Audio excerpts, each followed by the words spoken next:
Hello et bienvenue dans cette nouvelle vidéo. On va voir ensemble comment on fait pour arrêter de s'épuiser quand on aime tant aider les autres. Cette vidéo, elle est pour toi si tu es empathique, hyper empathique, sensible, très à l'écoute et que tu sens cette fatigue qui est là. Tu te sens très souvent fatigué après un coaching, après avoir accompagné l'humain. Tu te sens vraiment vidé et épuisé après avoir aidé les autres et tu aimerais retrouver une énergie, cette énergie illimitée dont on rêve tous, parce que on le sait, hein, quand on est en énergie haute, ben, la vie, elle est tout de suite plus belle. Donc, dans cette vidéo, on va essayer de comprendre pourquoi aider peut devenir épuisant et pourquoi et comment un changement de posture intérieure va tout changer, peut tout changer pour toi. On va parler de pourquoi aider peut devenir épuisant, donc de l'erreur qu'on fait souvent sans s'en rendre compte, de ce qui change quand on ajuste sa posture et de pourquoi comprendre ne suffit pas et qu'est-ce que je ne fais plus dans cette nouvelle posture où je ne m'épuise plus pour que je puisse accompagner aujourd'hui vraiment avec clarté, avec confiance et avec connexion. Pourquoi aider peut devenir épuisant? Quand on est empathique, sensible, quand on a vraiment cette tendance à être à l'écoute, à être disponible et qu'on sent cette fatigue-là qui est sourde, qui est durable, vraiment qu'on se sent vidé hein, après avoir donné, après avoir passé du temps avec quelqu'un, tu as vraiment ce sentiment ouais, que tu as donné une partie de toi, quoi. Voilà, c'est pas un manque de force, c'est pas que tu fais mal les choses, je veux vraiment que tu gardes en tête, après avoir vu cette vidéo, que tu n'es pas cassé, tu n'as rien fait de mal. Et on va parler de cette posture intérieure-là qui fait que l'on s'épuise. Donc, c'est d'aller voir cette posture intérieure. C'est le concept de soi, comment je me positionne par rapport à l'autre, comment je me vois quand je suis en train de coacher, d'accompagner, et comment je vois l'autre.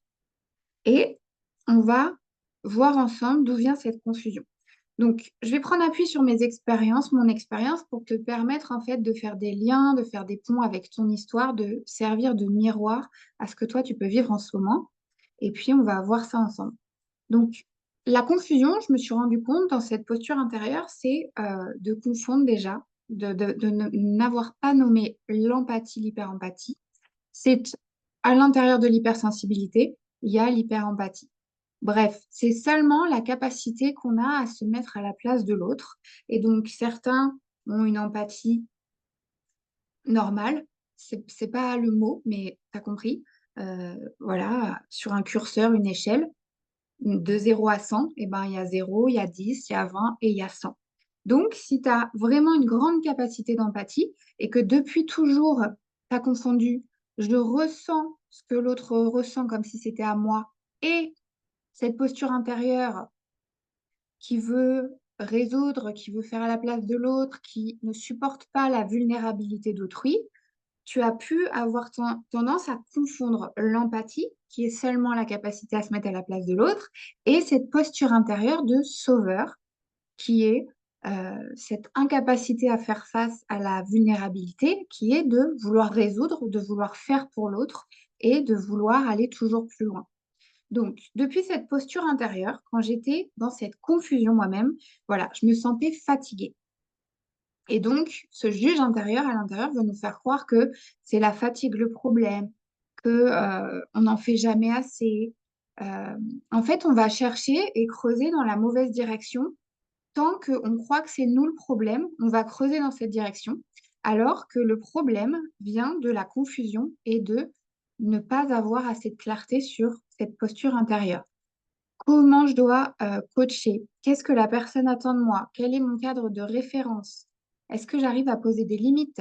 Est-ce que j'arrive à être en assertivité, à oser être moi-même sans blesser les autres? Ou est-ce que j'ai plutôt tendance à garder pour moi et être en colère après coup?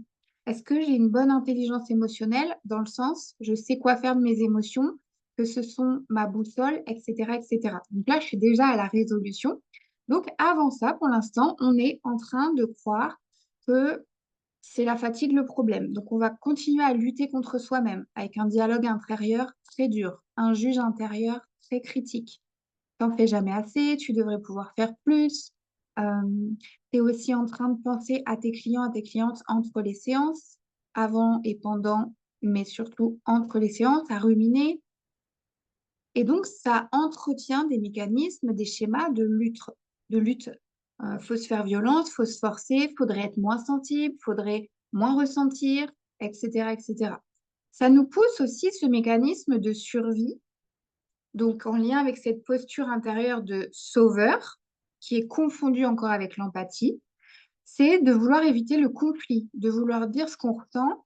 Ce mécanisme de survie nous a fait croire, interpréter et engrammer que c'était dangereux d'être qui je suis, de dire ma vérité. J'ai toujours interprété que c'était dangereux, donc mon système veut me garder en sécurité. Donc, à chaque fois que tu vas vouloir te positionner, à chaque fois que tu vas vouloir poser une limite, à chaque fois que tu vas vouloir, voilà, tu sens que la fatigue, c'est plus juste, que tu n'as plus envie de donner cette manière, eh bien, c'est le juge intérieur qui va reprendre le contrôle en niant ce que tu ressens, en te faisant nier ce que tu ressens. C'est pas si grave d'être si fatigué. Enfin, il y a pire. C'est pas si grave. Finalement, j'ai réussi à tout faire quand même. Mais bon, j'ai plus d'énergie pour moi. Donc, on va parler après du coût invisible. Donc, la fatigue n'est pas le problème. La fatigue, c'est un symptôme et qui va t'aider à trouver la racine, qui va t'aider à trouver le problème. Donc, quand tu peux avoir cette clarté sur ta posture intérieure, tu vas pouvoir gagner énormément d'énergie. Parce que toutes les stratégies que je viens de nommer un peu dans le désordre, c'est de vouloir lutter, donc lutter contre soi. Je me fais violence, je me bats, je vais encore donner ce coaching, je vais encore en rajouter. Je pense que j'en ai pas fait assez et que c'est moi le problème, donc je vais faire plus alors que je me sens déjà fatiguée.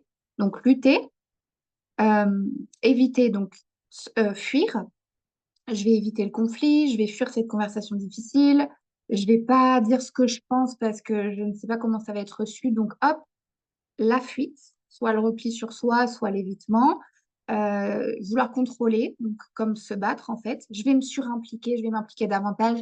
Elle va bien comprendre, je vais bien y arriver à l'aider. Donc, je donne, je surdonne, je m'engage pour deux. La fatigue, elle vient vraiment de ce truc de j'ai tellement confondu pendant longtemps l'empathie et le sauvetage que je surdonne, je donne pour deux et je m'engage pour deux, même parfois dans des endroits où l'autre n'est pas encore allé. Je vais donner des réponses en avance, je vais donner plus que ce qui a été demandé. Et là, finalement, ça crée de la fatigue parce que c'est pas reçu. L'autre, il n'est pas en capacité de le recevoir et, euh, et nous, en fait, on croit qu'on bah, on est rejeté ou qu'il ne comprend pas ou que ça n'a pas été reçu à sa juste valeur. C'est juste que faut laisser le temps à l'autre et lui donner les réponses au moment où il en a besoin. Il y a énormément, enfin, ça vient toucher énormément de choses. Donc, pour résumer ici dans cette vidéo, c'est des comportements de fuite, de lutte, de soumission ou de manipulation. Bah, je me soumets, je me laisse encore faire, je vais encore honorer ses besoins et ses demandes, je vais répondre à ce message de 23 heures, je vais décaler ce coaching parce qu'elle me l'a demandé, je m'oublie complètement dans la relation. Et la manipulation, on en a parlé, c'est je manipule mes ressentis, c'est pas si grave, et puis je continue à surdonner parce que c'est plus facile comme ça. C'est une autoroute neuronale qui est là depuis tellement longtemps que je crois que c'est hyper logique en fait. Je me suradapte, je continue comme ça parce que je ne sais pas faire autrement. Et arrêter de faire ça, si aujourd'hui tu sens que tu as envie d'autre chose mais que tu n'arrives pas, c'est que parfois on doit continuer encore là-dedans, le temps de bien observer comment ça se passe, euh, parce que ça fait tellement peur en fait de plus être le sauveur, de plus être validé pour mon utilité. Je sens qu'il y a comme une identité qui doit mourir, que bah, je continue là-dedans encore parce que ça fait trop peur, mon mental me tient encore trop, mon ego n'est pas prêt, etc. Donc ça peut se cheminer tout doucement, pas à pas. Et c'est pas quelque chose qui se fait comme ça en un claquement de doigts. Donc on doit vraiment faire la part des choses entre cette identité de survie qui veut sauver, qui a vraiment du mal à laisser l'espace et le temps à l'autre, hein, qui veut souvent nier, minimiser ou solutionner. Ça, c'est vraiment des comportements typiques du sauveur. C'est vraiment dû à cette intolérance à la vulnérabilité d'autrui. Donc, ces quatre stratégies sont des stratégies de survie. Et ces stratégies de survie ont un coût énergétique. Ça, c'est l'idée à retenir de ce petit bout de vidéo. Donc, l'erreur qu'on fait sans s'en rendre compte, c'est vraiment de continuer à confondre à l'intérieur de soi, dans sa posture intérieure, dans la manière dont on aborde l'autre et dont on se voit, le concept de soi et puis sa manière de voir les autres. On continue à confondre l'empathie, qui est seulement la capacité de se mettre à la place de l'autre, et mon identité de sauveur. Ce que je crois profondément être, qui je suis, alors que c'est des mécanismes de survie qui m'ont aidé justement à survivre jusqu'ici. Et aujourd'hui, les stratégies de survie d'adaptation, le coût de la survie est devenu plus important que ce que moi j'aimerais créer, que ce que... En fait, ça me coûte trop plus que ça me rapporte finalement. L'équilibre n'est plus bon. Jusque-là, ça m'a permis de survivre et hop, là, je suis en train de passer un autre palier. Et c'est exactement ce mode survie qui m'empêche de passer ce plafond de verre parce que je n'ai que ce comportement à l'intérieur de moi. Ok, ça, je l'ai dit. Donc, ce qui change quand on ajuste cette posture, c'est, et encore une fois, je m'appuie sur mon histoire pour que tu fasses des ponts avec la tienne, c'est que par exemple, là où je luttais, où je voulais contrôler, là où avant je voulais que l'autre il aille à mon rythme et que je voulais vraiment sauver et l'aider, j'ai appris à discerner. Depuis la clarté de ça c'est de l'empathie et ça c'est du domaine du sauveur, j'ai ce discernement. De plus en plus, tu vas arriver à faire la part des choses entre ce qui t'appartient et ce qui t'appartient pas. Entre ta posture que tu veux demain, là, ton futur toi, qui est en énergie haute tout le temps, qui veut pas faire pour deux, qui a bien compris les enjeux et les mécanismes et les rouages du sauveur, et ton empathie qui veut rayonner et décupler son impact. Enfin, tu vois, qu'est-ce que tu veux vraiment pour demain? Qu'est-ce que tu veux vraiment pour ton empathie? Qu'est-ce que tu veux vraiment faire quand tu vas vouloir travailler cette posture? Plus que de retrouver ton énergie, en fait, plus ça va être clair pour toi et plus ça va bouger. Donc, tu réaccèdes à ton discernement quand tu as cette clarté à l'intérieur de toi. Et puis, tu as cette solidité, cette confiance, quoi, que malgré le fait que tu poses des limites, que tu sois plus en mode sauveur, tu as toujours cette connexion avec voilà, ce qui est juste pour toi et ce qui est juste ici et maintenant.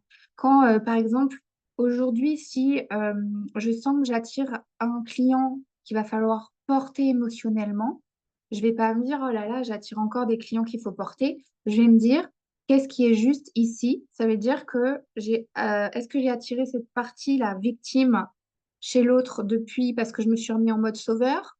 Euh, Comment je vais faire pour lui faire voir que moi, je suis je veux m'adresser aujourd'hui d'adulte à adulte et je suis plus en mode parent à enfant.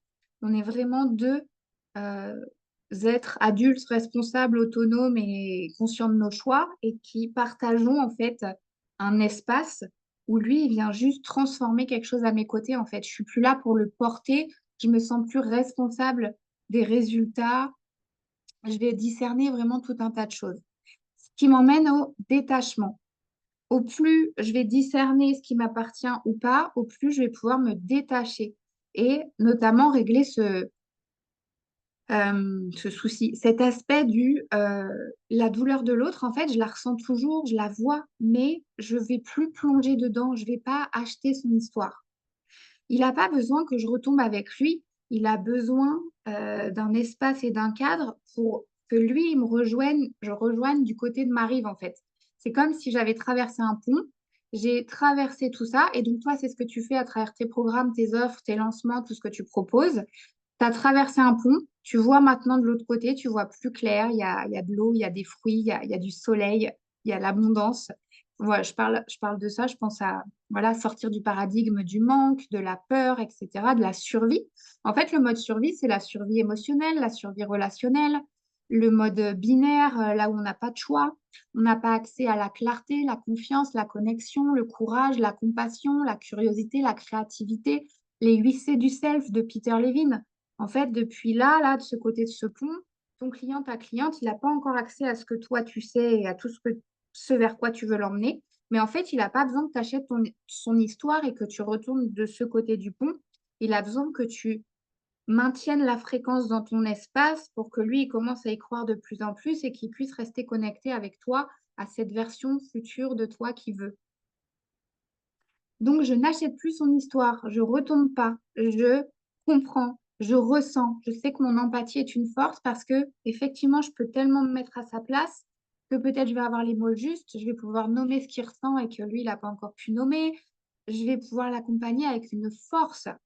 Mais si je retombe, si je reglisse dans la posture du sauveur, si je veux faire pour lui, si je me surengage pour deux, tu vois, je pense à la fois où limite j'étais en train de coacher mes prospects avant. La personne, elle est même pas engagée et moi, j'étais encore déjà en train de donner des conseils et tout ça. Bah, comment veux-tu avoir des clients? Tu as déjà tout donné. Et est-ce que tu es là finalement pour lui amener du poisson? Ah, merci pour tes conseils, je reviens dans 15 jours, 3 semaines finalement. Ou est-ce que tu veux créer des vraies transformations chez les gens et qu'en fait, ils passent de l'autre côté du pont avec toi et qu'au final, il y ait tellement plus de gens de ce côté-là et qu'on soit tous souverains, souveraines et que finalement, on co-crée des choses qui ont du sens et avec nos valeurs et avec nos tripes. Voilà. Est-ce que tu veux les aider, leur donner des petites solutions ou est-ce que vraiment tu veux les transformer? Il faut que tout ça, ça soit clair dans ta posture intérieure. Et donc, quand on ajuste aussi, ce qui change, c'est vraiment la sécurité intérieure et l'amour de soi. En fait, tout part de ça. À chaque fois, je reviens à ça. C'est que ben, je suis plus vulnérable face à la détresse d'autrui, même si je la ressens. J'ai assez confiance en moi pour savoir que il va y arriver à son rythme, qu'il va y arriver avec ce qu'il a et selon ses attentes aussi, en fait. Et ce que je veux dire ici, c'est que avant, quand je surdonne, quand tu te vois en train de surdonner, d'aider et tout ça, toi, tu te vois en train de donner le meilleur. Et en fait, ça n'a pas du tout le message que tu voulais que ça ait. C'est ça que j'ai compris, c'est que quand tu laisses à l'autre sa place, le temps de faire ses essais, le temps de bon, bah là, j'ai dit ça, et puis tu te vois qu'à la troisième, quatrième séance, il revient là-dessus, et en fait, il n'avait pas compris. Ouais, parce que lui, il a son rythme, il a son temps. Et donc, quand tu es en sécurité intérieure, quand tu es en amour de toi, tu envoies le message que tu fais assez confiance en l'autre pour savoir qu'il va y arriver. Il a, tu lui envoies en fait de la sécurité, tu lui envoies de la confiance. Et là, du coup, il peut véritablement se transformer à son rythme, avec juste un espace sécure et un espace d'amour inconditionnel. Toi, tu es juste là pour soutenir l'espace, le temps que lui, il fasse ses shifts en sécurité. Et donc, l'amour de soi, c'est vraiment commencer à s'aimer, s'accepter comme tu es. Et ça veut dire que tu te libères, tu te débarrasses de ce sentiment de ne pas faire assez, de ne pas être assez, euh, parfois d'aller chercher de l'amour et de la validation parce que, tu vois, mon système, il ne pouvait pas ne pas répondre à 23 heures à un message ou décaler un truc le samedi ou le dimanche. Ah, c'était pas si grave, mais en fait, si, ça me coûtait de la fatigue, de la clarté, etc., etc. Et donc, finalement, tu vas attirer aussi des clients qui vont te choisir depuis une posture souveraine. Tu vas plus attirer des clients à portée finalement, puisque tu es tellement dans ta souveraineté, tu es tellement dans ton empathie verticale que l'autre, il va ressentir que quand il vient auprès de toi, voilà, il va y avoir des chiffres, des choses à faire, mais je pense pas qu'il va continuer à se déposer.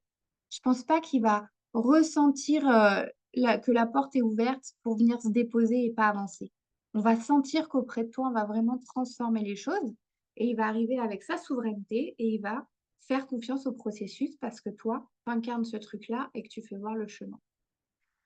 Donc, à un moment, euh, tout ça, c'est clair et c'est compréhensible pour l'esprit, mais c'est comme quand j'étais coach en natation. Je peux regarder des vidéos pour apprendre à nager pendant des heures, tant que tu n'as pas nagé pendant 10 000 heures, tant que tu n'as pas conduit ta voiture ou ta moto pendant 10 000 heures, tant que tu n'as pas coaché pendant 10 000 heures, tu ne sais pas nager, tu ne sais pas conduire, tu ne sais pas coacher finalement. Parce que le corps, il apprend par l'expérience. Là, ton mental, il apprend par les vidéos, etc. Mais ton corps, il va apprendre par l'expérience par petites touches et par des mises en sécurité progressives. Et avec voilà, du temps et de l'espace qui va être dédié à ça.